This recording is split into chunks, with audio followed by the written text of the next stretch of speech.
চাঁদপুর-২ আসনের বিএনপির মনোনয়নপ্রাপ্ত ও দলের জাতীয় নির্বাহী কমিটির সদস্য আলহাজ ডক্টর মোহাম্মদ জালাল উদ্দিন বলেছেন, ইদানিং মিডিয়ার মাধ্যমে বিএনপির বিরুদ্ধে অপপ্রচার চালানো হচ্ছে। বলা হচ্ছে আমরা নাকি পোস্টার ছিঁড়ে ফেলেছি, পার্টি অফিসে তালা দিয়েছি। এসব পুরোপুরি মিথ্যা। বিএনপির কেউ অফিসে তালা দেয়নি বা ছবি ভাঙচুর করেনি। আমরা জিয়া পরিবারের সদস্য। নিজেদের নেতার ছবি আমরা কেন ভাঙবো?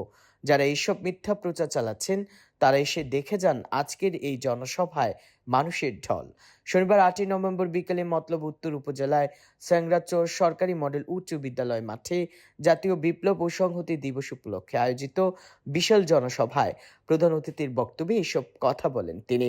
ডক্টর জালাল উদ্দিন বলেন, কারা আমাদের নেতা মনিরুল ইসলামের বাড়ি জ্বালিয়ে দিয়েছে, কারা যুবদল নেতা মামুন সরকারের চোখ উপড়ে ফেলেছে, এসব প্রশ্নের উত্তর সবাই জানে। সন্ত্রাসী করে মনোনয়ন পাওয়া যায় না, মনোনয়ন পেতে হলে মানুষের মন জয় করতে হয়। তিনি আরো বলেন, দলের ভিতরে প্রতিযোগিতা থাকবেই, কিন্তু আমরা সবাই দেশনায়ক তারেক রহমানের নির্দেশে ঐক্যবদ্ধভাবে ধানের শীষের জন্য কাজ করব। আমার প্রতি কারো রাগ থাকতে পারে, সেটি স্বাভাবিক।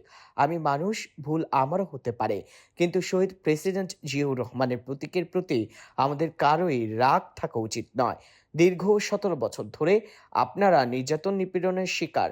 আসুন তারেক রহমানের হাতকে শক্তিশালী করতে ধানের শীষে ভোট দিন। সভায় স্যাংরাচর পৌর বিএনপি সভাপতি মোহাম্মদ নান্নু মিয়া প্রধানের সভাপতিত্বে পৌর বিএনপি সাধারণ সম্পাদক জাহাঙ্গীর আলম প্রধান ও উপজেলা বিএনপি সাংগঠনিক সম্পাদক মিয়া মঞ্জুর আমিন স্বপনের সঞ্চালনায় যৌথ সঞ্চালনায় প্রধান বক্তা হিসেবে বক্তব্য দেন চাঁদপুর জেলা বিএনপি সহসভাপতি অধ্যাপক ডাক্তার শামীম আহমেদ।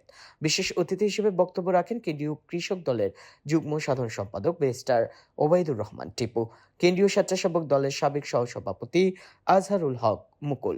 এ সময় উপস্থিত ছিলেন প্রধান সমন্বয়ক বিশিষ্ট ব্যবসায়ী ও রাজনীতিবিদ ফিরোজ আহমেদ, উপজেলা বিএনপির সহসভাপতি এস এম জাহাঙ্গীর আলম প্রধান, সাংগঠনিক সম্পাদক ফায়েল পাটোয়ারি, পৌর বিএনপি সাংগঠনিক সম্পাদক উজ্জ্বল ফরাজি, উপজেলা যুবদলের ভারপ্রাপ্ত আহ্বায়ক রাশেদুজ্জামান টিপু, সদস্য সচিব ফয়সাল আহমেদ সোহেল, উপজেলা ছাত্রদলের আহ্বায়ক নুরুল হুদা ফয়াজি ও সদস্য সচিব জয়নাল পাটোয়ারি পিনু প্রমুখ। তো উনি কি করেছেন? আমাদের নেতা তারেক রহমান সাহেবের নেতার সাথে বেইমানি হচ্ছে না, মুনাফিকি হচ্ছে না। বর্তমানে মানুষ কি মুনাফিকি চায়, বেইমান চায়, ওয়াদা ভঙ্গ করতে চায়? সুতরাং আমি অনুরোধ করব